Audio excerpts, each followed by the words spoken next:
வணக்கம். Hema from Madurai. Hema stitching பாயிண்டில் green colour சாரீங்க. என் ஃப்ரெண்டோட பொண்ணு வந்து ஏஜ் அட்டன் பண்ணிட்டாங்க.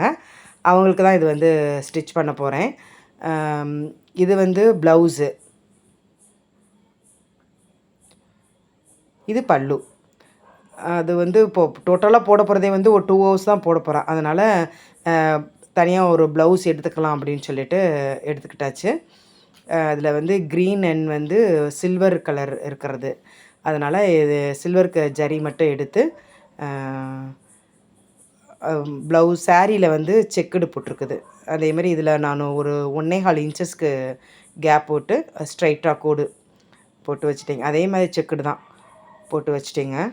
நம்மளோட இஷ்டம் தான். 1 இன்ச்சு 1.25 இன்ச்சு அப்படி மாதிரி வச்சுக்கலாம். கொஞ்சம் சிறுசாக வச்சா நல்லாயிருக்கும். 1 இன்ச்சு 1.25 வச்சா ரொம்ப நல்லாயிருக்கும். நான் அப்படி தான் வச்சுட்டேன். இது அப்படியே பாபினில் வந்து சில்வர் ஜரி வந்து சுற்றிக்கிட்டாச்சு. மேலே வந்து நார்மல் நூல் நம்ம ப்ளவுஸ் போடும்ல அந்த நூல் போட்டுக்கிட்டாச்சு. ஒரு 3 டைம்ஸ் வந்து ஒரு 3 அண்ட் 4 டைம்ஸ் வந்து அது நம்ம அது மேலேயே பதிச்சிட்டே வந்தோம்னா கொஞ்சம் நல்லா திக்காக இருக்கும். செயின் ஸ்டிச் போட்ட மாதிரி ஆரிலுக்கு போட்ட மாதிரி இருக்கும். அப்படி தான் நான் போட்டுக்கிட்டேன்.